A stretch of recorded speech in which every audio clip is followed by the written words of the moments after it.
नमस्कार साथीहरु, Om learning school च्यानलमा तपाईहरु सबैलाई फेरि पनि स्वागत छ। साथीहरु, आज म तपाईहरुले एकदमै रिक्वेस्ट गर्नुभएको मिडियम साइजको पान्डाको ड्राफ्ट कसरी बनाउनु त भन्ने भिडियोका साथ उपस्थित भएकी छु।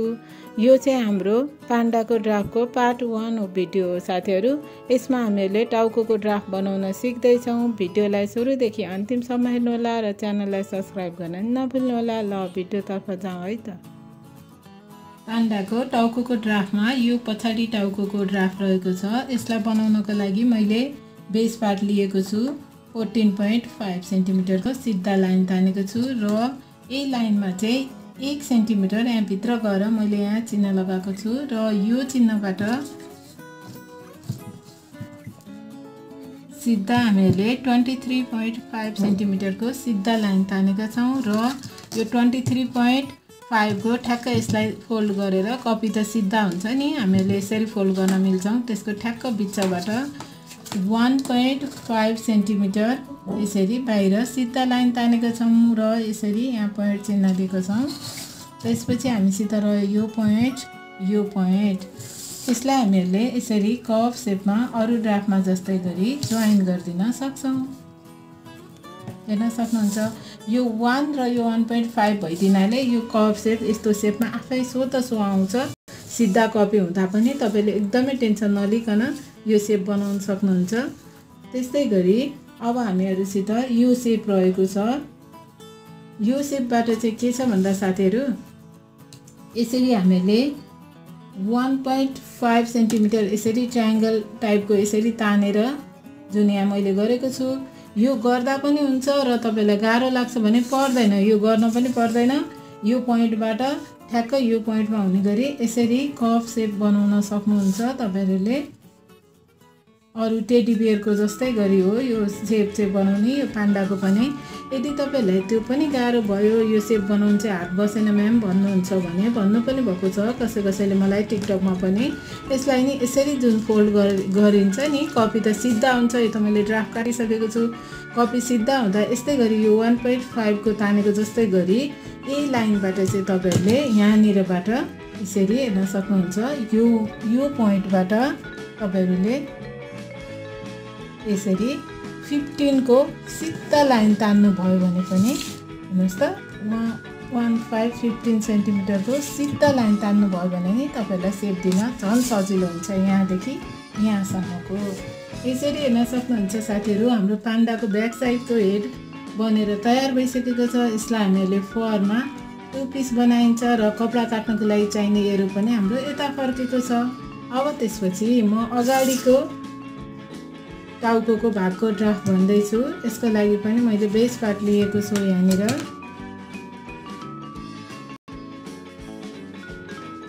16.5 सेन्टिमिटरको सिधा लाइन तानेको छु र यसलाई यो नछुटाइकन हामीले यहाँ 3 सेन्टिमिटरमा ठ्याक्क चिन्ह लगाएको छौं।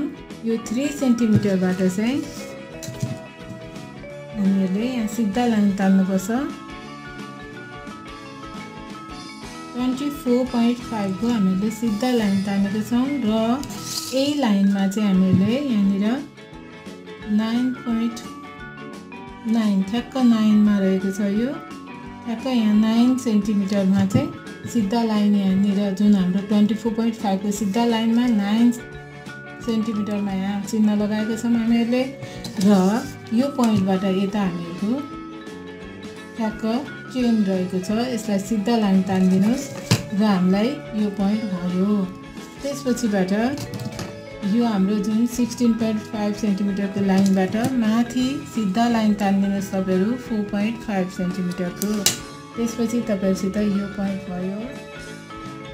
त्यसपछि अब रहेको छ 24.5 को यो सिधा लाइनबाट हामीहरु यहाँ 5.5 मा एउटा चिन्ह लगाउनुस्। त्यसपछि यसबाट हामीले सिधा यहाँनिर सिधा लाइन तान्न सक्छौं। 9 सेन्टिमिटरको यहाँ सिधा लाइन तान्न सक्छौं। यसरी यो पोइन्टलाई हामीहरूले यो हाम्रो जुन सिधा लाइनमा लगेर यसरी स्केल राखेर ट्रायंगल शेपमा यसरी जोड दिन सक्छौं।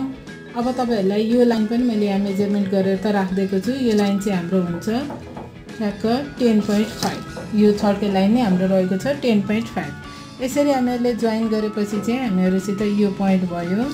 अब हामीसित चाहिँ यो एउटा दुईटा तीनटा पोइन्ट छ। अब चाहिँ हामीले यसरी कर्भ सेपमा जोड्दिन सक्छौँ। अब तपाईहरुलाई अझै नै अप्ठ्यारो लाग्यो भने यहाँनिर कुनै मेजरमेन्ट लिएर बिचमा लिन सक्नुहुन्छ है। अनि त्यसपछि यसलाई पनि यस्तै कर्भ सेपमा हामीले जोइन गर्दिन सक्छौँ। यताको पार्ट हाम्रो बनेर रेडी भयो। त्यसपछि चाहिँ अब हाम्रो यो 24.5 सेन्टिमिटरलाई चाहिँ हाम्रो सिधा कपी हुँदा यसरी बिचमा ठ्याक्क चिन्ह लगाएर यो बिचको पार्टबाट चाहिँ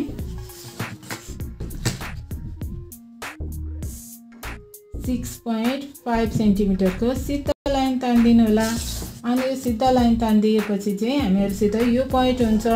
यदि तपाईहरु यो लाइन तान्दैन हात बसिसकेको छ भने चाहिँ टाउकोको सेप स्टाइलले यो टाउको जुन तपाईहरुले पहिला बनाइसकेको हेरेर यसरी कर्भ सेप दिन पनि सक्नुहुन्छ। यो चाहिँ तपाईलाई गाह्रो हुन्छ भनेर मैले बिचमा 6.5 सेन्टिमिटरको पनि तान्दिएको छु।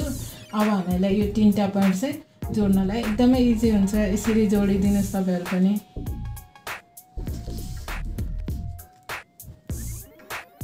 यसरी चाहिँ हाम्रो अगाडिको टाउकोको सेप पनि तयार भइसकेको छ। यसलाई चाहिँ हामीले गालाको भाग पनि भन्छौँ किनकि निधारको भाग छुट्टै हुने हुनाले यसलाई हामीले फरमा 2 पिस बनाउँछौँ। यसको हेरो चाहिँ यसरी तलपट्टि फर्केको हुन्छ जुन कपडा काट्ने बेलामा युज हुन्छ। त्यसपछि रहेको छ अब म निधार भागको ड्राफ्ट सिकाउँदै छु। यसको लागि चाहिँ हामीले बेस पार्ट लिएका छौँ। ठ्याक्क यहाँनिर 8 सेन्टिमिटर रहेको छ। सिधा हाम्रो 8 सेन्टिमिटर मात्रै रहेको छ साथीहरु। 8 सेन्टिमिटरको हामीले सिधा मेजरमेन्ट गर्न सक्छौँ यसरी। अनि त्यसपछिबाट चाहिँ यो 8 सेन्टिमिटरलाई ठ्याक्क हामीले बिचमा यसरी चिन्ह लगाउन सक्छौँ।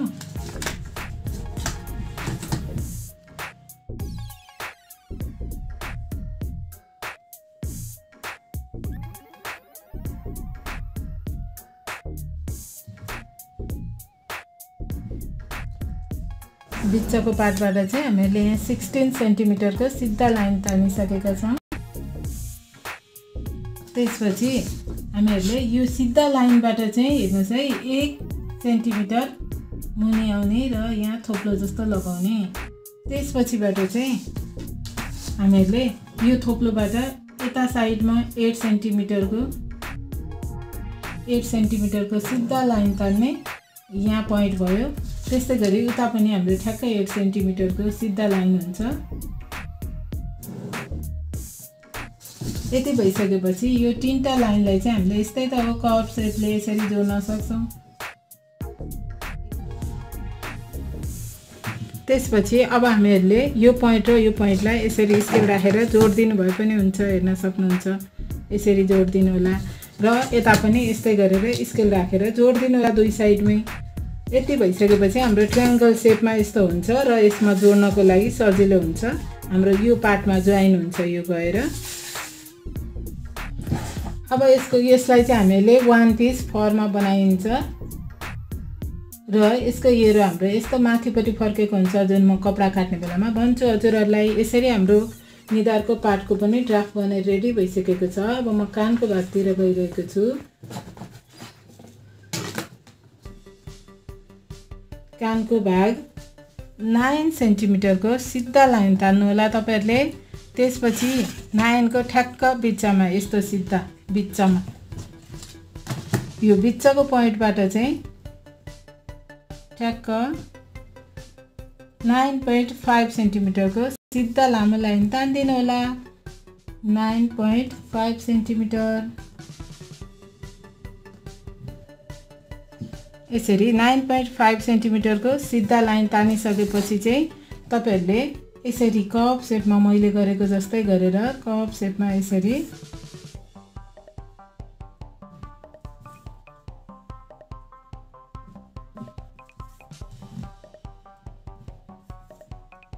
यो कानको भागलाई यसरी कर्भ सेपमा जोइन गरेर बनाउन पनि सक्नुहुन्छ र यो 9.5 को ठ्याक्क बिचमा यसरी दोबारेर यसको बिचबाट एउटा अर्को लाइन लिएर पनि गर्न सक्नुहुन्छ साथीहरु। मैले यहाँ कोरिन सानो भाग भएको भएर मैले कान पहिला अलिकति ठुलो बनाउनको लागि अलिकति 10 सेन्टिमिटर जतिको लिएको थिएँ अनि त्यसलाई मैले चाहिँ अलिकति घटाइदिएको हुनाले अहिले 9.5 सेन्टिमिटरको मात्रै छ। तपाईलाई यदि इच्छा लाग्छ भने ठुलो अलिकति यो लम्बाइ बढाएर ठुलो कान पनि बनाउन सक्नुहुन्छ है। मैले ड्राफ्ट गर्ने बेलामा चाहिँ 10 सेन्टिमिटरको बनाएको थिएँ पहिला अनि हल्का घटाइदिएको छु यसमा। यतिको भयो भने चाहिँ यो टाउकोलाई एकदमै ठिक हुन्छ। यसरी हाम्रो चाहिँ कानको भाग नै बनेर रेडी भइसकेको छ। यसलाई हाम्रो टोटल 4 पिस हुन्छ। 2 पिस हामीले फरमा 2 पिस फेल्टमा गरेर बनाउँदा पनि भयो र 4 पिस फरमा बनाउँदा पनि भयो। यो चाहिँ तपाईहरुको इच्छा अनुसार बनाउन सक्नुहुन्छ। कानको पार्ट चाहिँ यसको एरो चाहिँ हेर्न सक्नुहुन्छ माथितिर फर्केको हुन्छ। यसलाई म कपडा काट्ने बेलामा भन्छु यो एरोको बारेमा फेरि पनि।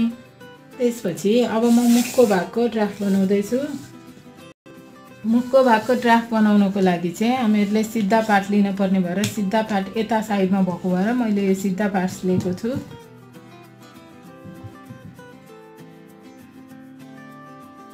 सिधा पार्ट चाहिँ 18.5 सेन्टिमिटरको छ साथीहरु मेरो। यो सिधा पार्ट चाहिँ हाम्रो टोटल चाहिँ रहेको छ हाम्रो 18.5 सेन्टिमिटरको।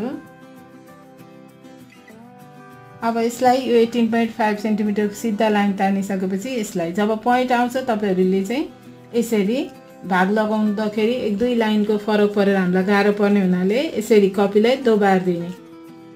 यस्तो सानो पार्ट्सहरु हामीले अवश्य नै सानो कपीहरुमा सानो टुक्राहरुमा बनाइराख्नु पर्छ। यस्तो गर्नाले हाम्रो चार्ट पेपर पनि पारो हुन्छ र हामीलाई बनाउन पनि सजिलो हुन्छ। यसरी सिधा पार्ट हामीले फोल्ड गरिसकेपछि यो सिधा पार्टबाट चाहिँ तपाईहरुले सिधा लाइन तान्नुस् 9.5 सेन्टिमिटरको यो सिधा लाइन। त्यसपछि चाहिँ अब यो हाम्रो सिधा पार्ट त भइसक्यो। अब त्यसपछिबाट यो सिधा पार्ट्सबाट चाहिँ 1 छैन 0.5 सेन्टिमिटर भित्र आउनुस् र यो पोइन्ट जस्तो चिन्ह दिनुस् तपाईलाई बुझ्ने गरी। त्यसपछि योबाट चाहिँ हामीले सिधा 4.5 सेन्टिमिटरको सिधा लाइन तान्दिन सक्छौं। अब त्यति भइसकेपछि चाहिँ हामीहरुसित यो पोइन्ट रह्यो। यहाँनिर एउटा पोइन्ट रहन्छ। हाम्रो सेम यता पनि त्यस्तै प्रोसेसले हामीहरुले तानेका हुन्छौं। त्यसैले यो पोइन्ट र यो पोइन्ट्स रहन्छ हामीहरुसित। यति गरिसकेपछि हामीहरुसित हेर्न सक्नुहुन्छ यो पोइन्ट्स पनि छ। त्यसपछि हामीहरुले यसलाई यहीँदेखि यसरी कपी घुमाइकन कप शेपमा दिन सक्छौं। यसरी हेर्न सक्नुहुन्छ। यसलाई चाहिँ अहिले चाहिँ म यो ड्राफ्ट बनिसकेपछि भन्छु साथै अहिले चाहिँ यसलाई गोलै सम्झिनु होला है यो नकाटुन्जेलसम्म।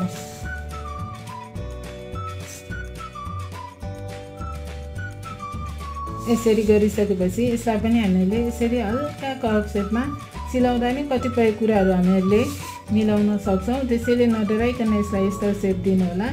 यति शेप गरेर तपाईहरुले यसलाई काटिदिनुस्। यसलाई यो शेपमा यसरी बनाइसकेपछि बल्ल हामीहरुले यो बनाउन सक्छौं। यो बनाउनको लागि चाहिँ साथीहरु यसलाई यसरी डबल गर्ने। डबल गरिसकेपछि चाहिँ यो हाम्रो यो डबल जुन यो बन्द भागबाट चाहिँ हामीहरुले यसलाई यसरी ठ्याक्क 5.5 मा चिन्ह लगाउने। 5.5 मा चिन्ह लगाइसकेपछि यसलाई यसरी डबल गर्ने र हाफ इन्ची जति हुने गरेर यसरी छड्के तरिकाले अनि ट्रायंगल शेपमा काट्छौं। म यहाँ काटेर देखाउँछु तपाईहरुलाई। जस्तै मैले यस्तो यो एउटा सिधा रहेको छ यसलाई मैले यसरी डबल गरे हेर्न सक्नुहुन्छ। त्यस्तै अब यो काट्ने बेलामा चाहिँ यस्तो डबल गर्ने। यसलाई यस्तो गरेको जस्तै गरेर यसलाई पनि बराबरमा यसरी डबल गर्ने। यसलाई पनि मैले कप शेपमा बनाएको छु। यस्तै डबल भयो हेर्न सक्नुहुन्छ। यो शेप निक्लिने गरेर हामीले यसरी काट्न सक्छौं। हाफ इन्ची जति नापे नि भयो ननापे नि भयो हल्का हाफ इन्ची जति यस्तो गरेर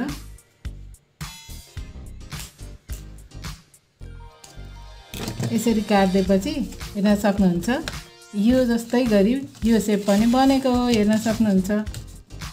डबल गर्दा यस्तै बन्छ जस्तै मैले अहिले भर्खर काटेर देखाएँ।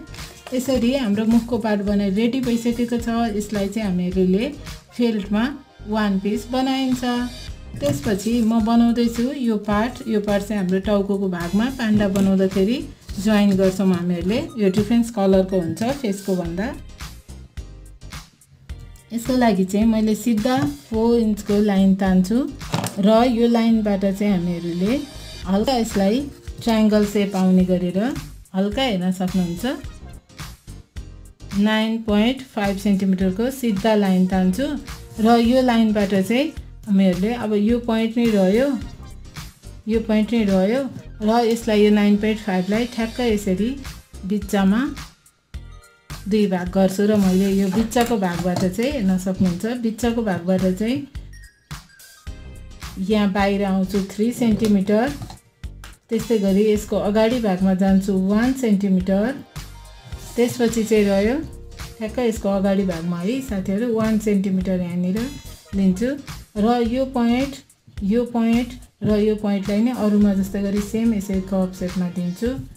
यसरी हेर्न सक्नुहुन्छ यो शेप भयो। त्यसपछिबाट यसलाई यसरी हामीले तीनटै पोइन्ट जोइन गर्न सक्छौं। यसरी हामीहरुले जोइन गर्न सक्छौं। यसरी यो शेप बन्छ। यसलाई चाहिँ हामीले 2 पीस फरमा बनाइन्छ जसको चाहिँ एरो यता माथिपट्टि फर्केको हुन्छ साथीहरु। यो भाग चाहिँ लगेर हामीहरुले यो अगाडिको गालाको भागमा जोडिन्छ। यस्तो तरिकाले हेर्न सक्नुहुन्छ यो तरिकाले जोडिन्छ। अनि साथीहरु यो बनाउँदाखेरि चाहिँ तपाईले यताउति भयो भनेर केही टेन्सन लिनु पर्दैन किनभने मान्छेको इच्छा अनुसार यो कलरलाई अलिकति बढाएर ठुलो भयो नि फरक पर्दैन र यसलाई हल्का सानो भए पनि फरक पर्दैन। एउटा अर्को कुरा अनि त्यसपछि जोइन यो मुखको भाग जोइन गर्ने बेलामा चाहिँ हामीहरुले यसलाई घटाउने बढाउने साइज अनुसार मिलाउन पनि सक्छौं। त्यसैले यो पिसको लागि तपाईले टेन्सन लिनु पर्दैन। कसैलाई इच्छा लाग्छ भने यहाँतिर पनि अलिकति कालो भाग किनकि पान्डाको त हामीले व्हाइट फेस हुन्छ र ब्ल्याक यो टुक्रो हुन्छ। अलिकति लामो या छोटो ब्ल्याक टुक्रा यो हुनाले झन् राम्रै देखिन्छ। खासै फरक पर्दैन है। यो पिसको लागि टेन्सन लिनु पर्दैन तपाईहरुले। यसरी हामीहरुले बनाएर यसलाई यसरी जोइन गर्न सक्छौं। यसरी साथीहरु हामीहरुले पान्डाको सबै टाउकोको पार्ट्सहरुको ड्राफ्ट सजिलै बनाउन सक्छौं। यसरी साथीहरु आजको एपिसोडमा हामीहरुले पान्डाको हेडको ड्राफ्ट कसरी बनाउनु त भन्ने कुरा सिक्यौं भने म आउँदो एपिसोडमा तपाईहरुलाई पान्डाको बडीको ड्राफ्ट कसरी बनाइन्छ त भन्ने कुरा सिकाउने नै छु। मलाई आशा छ आजको भिडियो तपाईहरुले बुझ्नुभयो होला र घरमा अवश्य ट्राई गर्नुहुनेछ। यदि कुनै कमी कमजोरी या सोध्नुपर्ने कुरा भएमा कमेन्ट बक्समा नि भन्न सक्नुहुन्छ। भिडियो राम्रो लाग्यो भने यसलाई लाइक शेयर र च्यानललाई सब्स्क्राइब गर्न नभुल्नु होला। आजलाई यति नै। Thanks for watching.